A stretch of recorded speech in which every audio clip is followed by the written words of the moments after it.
Welcome to the Future of Dermatology podcast. I'm Dr. Farah Kamangar.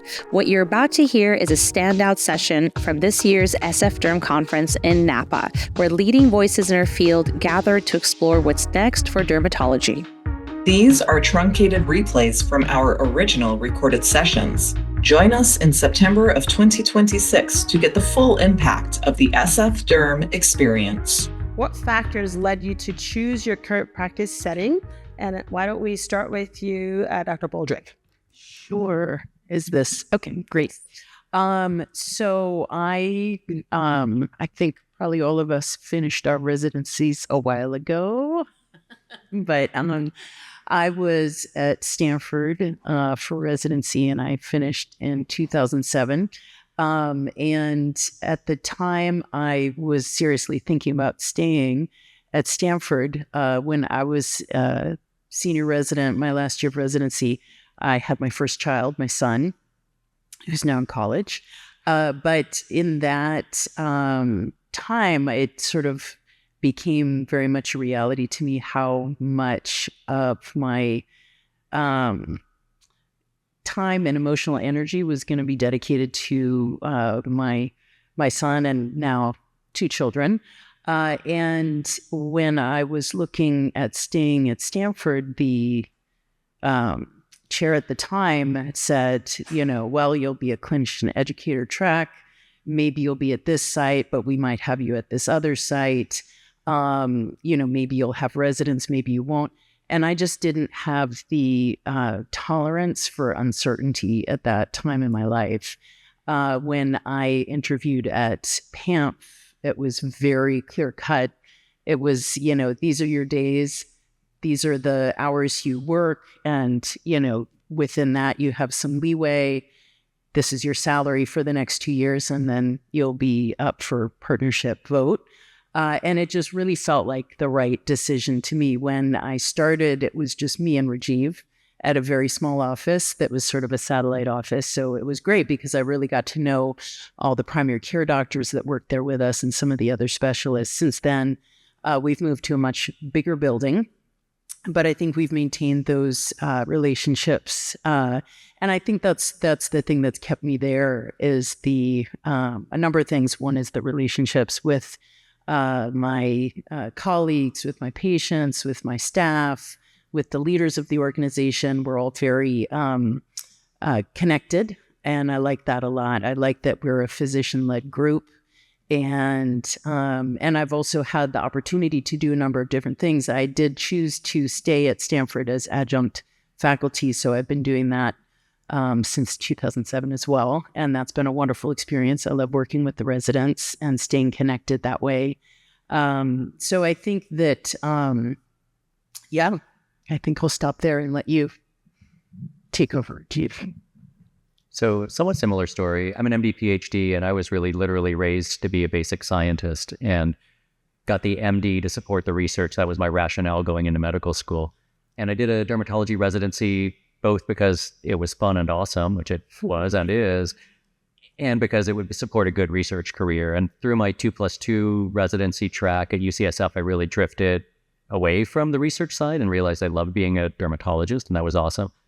And so I reached the end of my residency, and I had the opportunity as well to potentially stay on at UCSF as clinical faculty.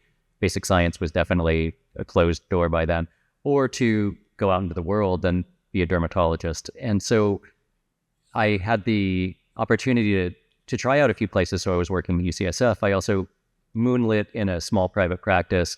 I did some moonlighting at Kaiser. I did some moonlighting at PAMF. And that was a great opportunity for me to get the feel for different places. And to me, PAMF felt best for me. I really enjoyed being there. So that is the job I took coming out, and it's the only job I've had now for 20 years. I was really only clinical for a long time and disavowed interest in kind of leadership pathways at PAMF. The first couple of times I did leadership-y things, I was disillusioned and annoyed. And then just kind of gradually, organically have become more and more on the administrative side of things. And I think, to me, at least that shows you kind of still grow and evolve, and you're not terminally differentiated when you take your job. I'm now like 55% clinical and 75% administrative. That's my literal FTE. Right. And, I'm trying to shed some of that, but it's fun. It's exciting. It's interesting. I'm a multi-specialty group guy through and through. And those of you who are in universities still in the residency, you're in multi-specialty group settings. And if you like that, if you like being really well connected with everyone else, then I would urge you to consider multi-specialty group practice because it is a lot of fun. I'm going to hand it off to Paradi, and I'm sure there'll be more opportunities. Thank you. I've had a long and winding path. I didn't take any dermatology rotations when I was a medical student. I went into internal medicine with the intent of traveling the world and working at Doctors Without Borders. I went into internal medicine residency, and it happened to be during the height of the HIV epidemic, and landed in a dermatology HIV clinic at San Francisco General, and opened my eyes to, oh, that's not the dermatology that I thought. And so that made me change careers, went into dermatology, thought I'd do infectious disease, medical dermatology. Then I happened to have Vera Price as a mentor, and she said, you should do hair. Why would I do hair? But here I am with an interest in hair, and I kept up with that. After I finished residency, because of my husband, we moved to Cleveland. I was in academic practice at Case Western, loved it, did research. We, for family reasons, came back to California, and I had 3 kids at the time. So again, priorities changed. My co-resident was working at Kaiser, and I just kind of picked up the phone and said, Eileen, give me a job. I want to come and work with you. And I thought I'd be there for a few years until I went back to UCSF because I was expecting to be an academician. And now 20 years later, here I am at Kaiser still. And it is a lot of who the people are around you, how they support your career, how you develop over time, how your priorities change, your interests change. I maintained that interest in hair, and then because of that interest in hair, I started doing clinical trials. I wanted to be part of the JAK inhibitor revolution, and now I've just expanded that. We do a lot of different dermatology clinical trials, and then just recently I've been doing more administrative work more regionally for all of our clinical trials within Kaiser. So as long as you are with people who support you, I feel, and you have folks who believe in what you're doing and continue to support what your interests are, I think you're in a good spot. And whether that's in Cleveland, San Francisco, Kaiser, PAMS, it's really all about the people.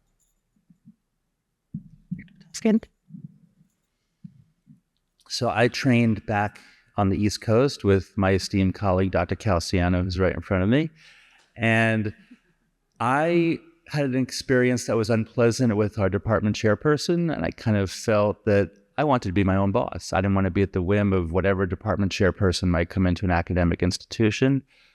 I was fortunate to land a Mohs surgery fellowship at UCSF. It was one of the best years of my life. If you're a resident contemplating a fellowship, I highly recommend it. There's no downside of getting additional training. Subsequent to my fellowship, I worked in several different practices. I never had the intention of starting my own practice from scratch. However, I was working in one practice that I thought I was going to purchase, but my idea of what was reasonable and my consultant who evaluated the practice and the practice owner were very different, and indentured servitude was not something I wanted to do. So I took the leap. I went to the bank. I got a loan to pile onto my student loans. And at that point, my financial aspiration was to have a net worth of 0. So I started in a small office with 2 employees, 3 exam rooms. And from day one, I've always had the philosophy of treat each patient the way you want your family to be treated, and everything will work out. And now I have an 8,500 square foot office with 20 exam rooms, 2 ORs, 3 other dermatologists, a couple mid-levels, total of 40 employees. It's a complete freak show, but it's my freak show, and I love it. And I do have a partner, Dr. Samantha Ellis, who I met at a CalDerm meeting when she was a resident member on our board. I hired her, and now she is a partner. And when I was working in different practices, I learned a lot of things, and a lot of things I learned was how not to treat people, and I vowed that when I was in a position to hire a young dermatologist, I was going to treat them the way I would have wanted to be treated when I was starting out. So I think that if you treat everyone the way you want to be treated, treat your patients the way you want your family to be treated, things have a way of working out for you. Thank you so much for that to all our panelists. I'm going to continue with you, Dr. Potozkin. So you mentioned you started from a small practice, 2 employees, now 40 employees. How long did it take you to get there? So it was an overnight success that only took 25 years. That's fascinating. And then and this is it's a very important story. Like, we didn't all just show up one day and like we're successful in our practices. It takes a lot of like day-to-day hard work, changes in what you thought you were going to be able to accomplish, being flexible and just persevering. So thanks for that. Next question has to do with your day-to-day activities. I'm going to start with you, Dr. Potozkin. So how does a typical week differ? What's your typical day-to-day as a private practice owner? I think a lot of our residents know what it's like being in an academic setting, being in a multi-specialty group. So the 2 questions would be for you, Dr. Potozkin, but also you, Dr. Bhatnagar, as an admin. So starting with you, Dr. Potozkin. So the first thing I do when I get up, I whip through, delete all the emails that need to be deleted. I then look at the practice financials every morning. I log on to our corporate checking account. I pay off our corporate credit cards every day. I do not like having debt within our business. Then it's, we have a morning huddle before we start seeing patients. We get the team together, give them important updates, and then we get to work. Love it. What about you, Dr. Bhatnagar? So I'm in a bit of a transitional moment right now because I'm like 6 days into my new administrative job as director of not just dermatology, but the other medical specialties at PAMP. So I don't really know yet, but mostly it's, I have 3 days where I am in clinic and I try to have my mind 100% in clinic, and I fail, and I'm checking emails and mostly trying to delete the easily deletable emails in between patients. And I have about a day and a half dedicated to lots of meetings, lots of administrative stuff. Sounds very different from what a lot of our panelists are doing, but that's fascinating. Now, next question has to do with patient care and access. And I'll open this up to both Dr. Boldrick and Dr. Mirmirani. So how does your practice setting affect the types of patients that you see, and also the amount of time that you spend with them and the conditions that you treat? So starting with you first, Dr. Boldrick. We have a mix of government-insured patients and private-insured patients. I think depending on where you are, you might have an older population versus a younger population. But I think it's a real mix. And as far as what I treat is pretty much everything. I try not to see very young children because we have a pediatric dermatologist, Amy Gilliam, who's great. But beyond that, I also don't do any cosmetics, and I do very minimal procedures at this point. So it's pretty much med derm all day. And my appointment times are 15 minutes. I know some people do 10, some people do longer depending on the patient. But I think that's usually enough time to get done what we need to get done. I'm in a bit of a transition period as well. I'm 3 months into being the interim medical director for the clinical trials. So right now I'm doing 4 days of administrative work and 1 day of clinic. My clinic days now all just hair patients, but I'll rewind to 3 months ago, which is more typical what I had been doing and what I really like doing. So I had 2.5 days of general derm and hair clinic. General derm patients 20 minutes, hair patients 30 minutes, new hair consults 30 minutes. And then I did 2 half days of clinical trials work. So I would see clinical trials patients and dermatology clinical trials patients. And then I had a day and a half I was assistant medical director for clinical trials of administrative work. So I wore a different hat almost every day, which I loved. And I just felt like I was the luckiest person because I had been able to kind of craft this uncharted path that every year it was closer and closer to my ideal world of doing a little bit different. So I saw adults, I see kids, I do surgery, I do clinical trials, I do hair, I do general derm, do admin, and I'm hoping to get back to that soon too. Thank you for that. Okay, next question has to do with work-life balance, which is a challenge for all of us as practicing dermatologists. And I love that all of you, our panelists, have been able to craft your practice style and settings to basically achieve work-life balance. So the next question I have is, what steps are you taking to maintain this long-term sustainability of your practice? Looking at a career over a number of years and decades and ensuring that you are taking care of yourself, taking care of your families, but also taking care of your patients over a long period of time.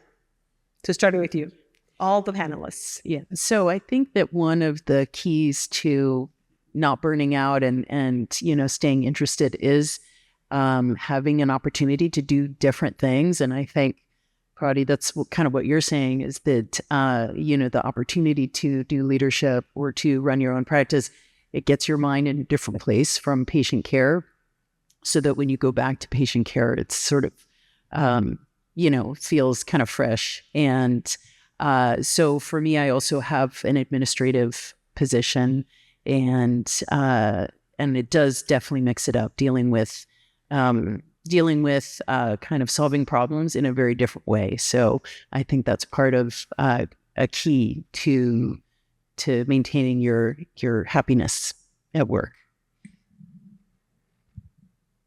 Yeah, I agree with what Jen said. I think the variety in the professional life is really important.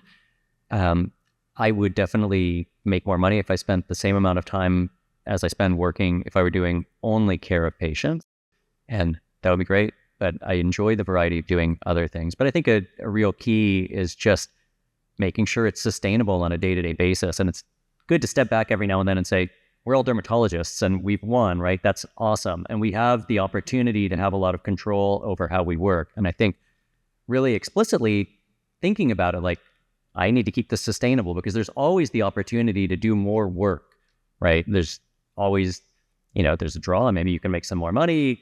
Someone's going to offer you some cool opportunity, but you do have to take care of yourself and take care of your family too. So it does take a little bit of intention to keep it sustainable, but it's much easier for us than for people with real jobs.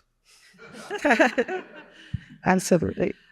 When I was a resident, I was on that side of a career panel, and something I heard that really stuck with me was, you can have it all, you just can't have it all at the same time.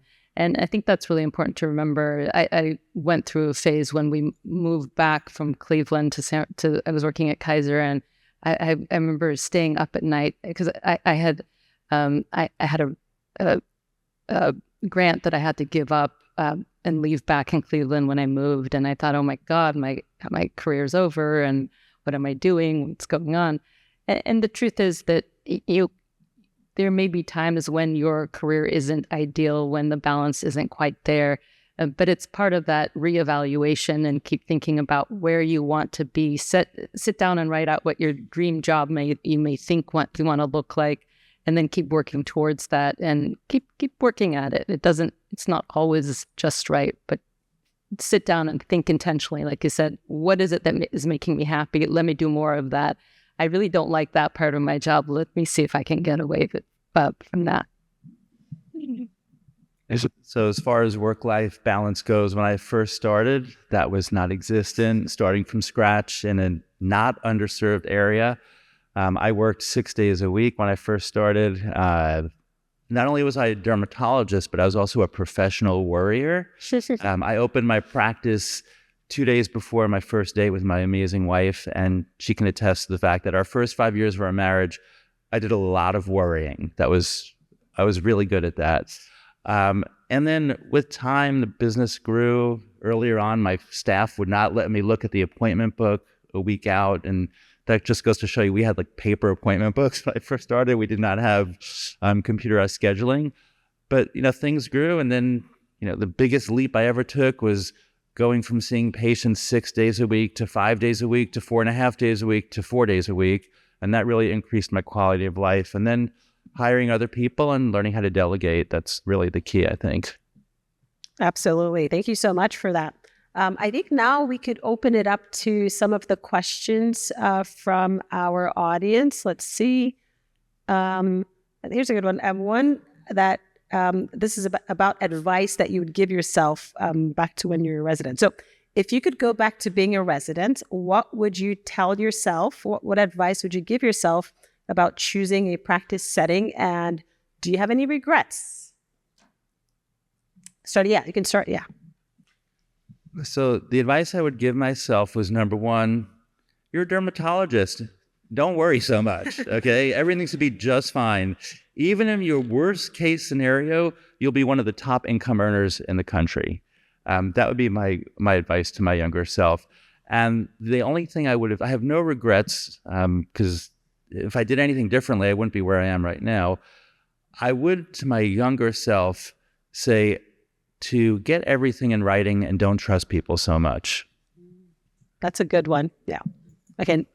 Dr. Mirmirani next. I don't know. I'm struggling with the advice part. I will say that I have no regrets. I live life with no regrets. And I did come from internal medicine. So then when I switched to dermatology, it was like, hello, like I hit the jackpot here. So I felt eternally lucky for becoming a part of a specialty that was so incredible. And I think the advice that I got was to work less. And I think that's probably a good piece of advice that I'd give myself. I think my kids think of me as someone who works a lot, and they appreciate that about me, and I think it's made them independent. But there's also those fleeting moments that you don't ever get back, and so it's good to remember that those are very important and where the priorities are. So I was lucky enough to get the advice that I would give myself, and I'll give you too, and especially any MD PhDs in the room. Do the thing you love. Like, I really was struggling with the decision to leave academia and to be a dermatologist. And I think it's implicit in the way that we are raised by academics that academia is the one true pathway, right? So it can be hard to leave, especially if you are thinking you are an academic your whole life. So do the thing you love. And again, come back to dermatology is awesome, and you're all in a great spot.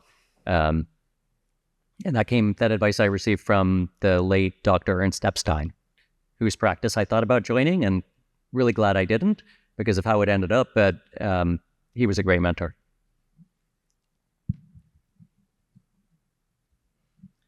I second everything that everyone has said, and I think to Rajiv's point, kind of separating out what you really love and what you want to do versus what the people around you want you to do, because they might advise you because they love you and they want you to stay, but maybe that's not right for you. And so, kind of differentiating, kind of other people's expectations from what you love and what you love about what you do. And maybe that's just seeing patients and not writing grants and writing papers. And that's 100% fine.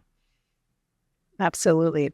Okay, I think we have time for one more, and this would be about the future of dermatology. So I'm going to open it up to all our panelists. So what do you see as far as the future of dermatology is in terms of financial challenges facing us as dermatologists and cuts to reimbursements, as well as encroachment from non-MDs, PAs, nurse practitioners, etc.? To anyone on the panel. I'm going to encourage everyone to join CalDerm and donate to the PAC, and I'm going to defer to Dr. Potozkin to answer that. So I think I'm the oldest person on this panel, and I remember when I was an undergrad and I was contemplating going to medical school, and I remember taking Amtrak from Philadelphia back to New York and talking to someone, and they're like, well, the sky is falling on medicine, it's socialized medicine, it's going to suck, and this and that. So everything is going to be just fine. That is my outlook on medicine. Within dermatology, there's so many different avenues that you can pursue. There's so many different things that you can do.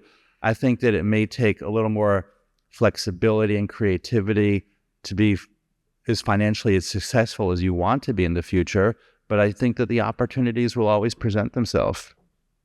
Thank you for that. Any others? I will just say that people who are now going into dermatology are the best and the brightest of the bunch. I have my colleagues who trained the first year, the folks who are going into dermatology but are doing the 1 year internal medicine, and they love it when they have someone who's going into dermatology, because they're always, again, the best and the brightest. And I would say that in some ways, and we've heard a lot of it today, our practice, our medical practice is getting more complicated. And I see people shying away from medical dermatology. And I would really encourage all of you here to embrace medical dermatology. There's no reason why you can't learn how to give or take care of complex medical patients with complex conditions, with complex medications. You are the smartest out there. You can do that where other people can't. And I encourage you to take ownership of those patients. There's a large draw to cosmetic dermatology, and there's certainly a place for that within our specialty, but medical dermatology is still really important, and we need to make sure we don't give that up. Absolutely. I think it's really important to understand, that there are so many aspects of dermatology that are awesome and exciting, and you could really create your own path. So thank you so much to all our panelists. Any last questions from our audience that we didn't get to cover? Basically wants to go to early settings. It's the best way. Who should they contact? I will check our position. Talk to him. I think for, private practice, the AAD has a career center. If anyone is part of the board certified dermatology Facebook group, there's a career kind of subgroup of that. I think going to meetings like this, going going to CalDerm is a good thing to do, to network with people. There's a young resident 5 years ago was sitting next to me at the CalDerm meeting. Now she's a partner in an amazing practice, and she's doing phenomenally well and super happy. She just has to put up with me until I retire, which is not going to be anytime soon. There's a website within the Kaiser HR section where you can connect with someone if you have any interest. There are a number of different Kaiser sites. I will tell you that all of them have a slightly different flavor. So if you're looking at, you have an interest in Kaiser, take a look at a couple different ones before you decide what may feel right for you. And for Pam? That's the case for us as well. There's a website that has opportunities listed, and same is true, different locations, different vibes. So, and then I think also talking to people at meetings, obviously, it's so easy to stay connected to residents who were ahead of you in training that you can reach out to. And, just rely on those connections because that's your firsthand assessment. Wonderful. Well, thank you so much to our fabulous panelists, and thank you so much to the audience. Thanks for joining us today on the Future of Dermatology podcast. If you enjoyed learning about the science behind skin, make sure to subscribe, and we'll see you next time. As a reminder, this podcast is for educational purposes only, not for medical advice. Always consult your healthcare provider.